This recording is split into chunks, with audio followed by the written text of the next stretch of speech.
ఇప్పుడు ఓ నలుగురు కలిసి సినిమాకు పోయినరుల్లా కానీ 3 టికెట్లు దొరికినాయి. ఒక టికెట్ కావాలి. అట్లనే ఇంకో బ్యాచ్ వచ్చింది. వాళ్ళ తన ఓ టికెట్ ఎక్కున్నది. ఏం చేస్తారు? ఓ 100 రూపాయలు ఎక్కువ ఇస్తాం, జర ఆ టికెట్ మాకు ఇస్తారా అని అడుగుతారు. లేదంటే బ్లాక్ టికెట్లు ఎవరు అమ్ముతుండ్రో చూసి కొంటారు. మొత్తానికి సినిమా చూస్తారు. ఇప్పుడు మీరు చూడబోయే వార్త సుత గసొంటిదేనుల్లా. అరే నీకెందుకు తమ్మి, మేము చూసుకుంటాం కదా, నీకేం కావాలనో చెప్పు. కాక వైన్స్ నడుపుడు అంటే పెగ్గేసినంత ఈజీ కాదు, ఎంత కావాలనో అడుగు ఇస్తాము. ఈ మందు దందా మీకెందుకు మేడము, వెనకాల ఎంతో కథ ఉంటది. మీతోటి కాదు, మాకు ఇచ్చేయండి, మీ లైఫ్ సెటిల్ చేసే జిమ్మదారి మాది అని లిక్కర్ సిండికేట్ సిపాయిలు దిగినరులో.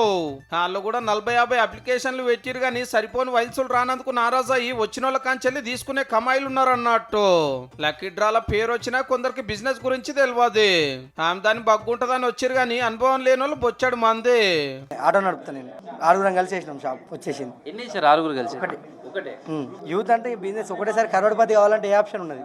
ఆప్షన్ లేదు కదా. ఎన్ని రోజులు ఆటో నడిపినా ఇన్ని కోట్లు రాలేవు కదా. ఒకటేసారి లక్షలు సంపాదించాలంటే తీసుకొచ్చి పెట్టినాం, కొట్టినాం. షాప్ రన్నింగ్ చేయాలన్న ఆలోచనతోటే ఇళ్ళకి వచ్చానండి. నేను ఆర్ఎంపీ డాక్టర్ని. వైన్స్ రాగానే కాదు, లక్షల రూపాయలు పెట్టుబడి పెట్టాలి.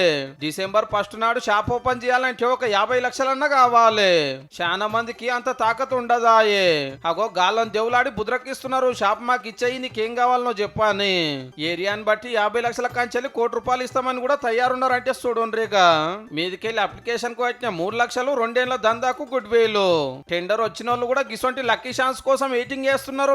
10 అటో ఇటో మాట్లాడుకొని ఇచ్చేద్దామని చేంజ్ చేసుకుంటాం సార్. ఇదివరకు పెట్టిన షాప్ సార్ నాకు ఏం అంత లాభం లేదు సార్. ఈ షాప్ చేంజ్ చేస్తానని అనుకుంటున్నాను సార్. షాప్ ఉంది సార్, కానీ కాకపోతే నాకు ఉన్న పరిస్థితి ఏంటంటే వీళ్ళు కూడా నాకు సహకరిస్తే, నాకు ఉంటున్నాడు సహకరిస్తే నాకు ఉన్న దరిద్రం కూడా పోతుంది. ముందు కూడా నాకు కూర్చొని కూడా ఉంటుంది సార్. ఓ గల్ల కిందనో మీదనో వాడి పెట్టుబడి పెట్టినా ఏళ్ళ కంచెల్లి మందు దందా చేస్తున్న ఈ సిండికేట్ సిపాయిలు నెగలనిస్తారో లేదో అని అదొక భయము. వాళ్ళంతా ముదులు రాయే, రింగు మాస్టర్లు రాయే.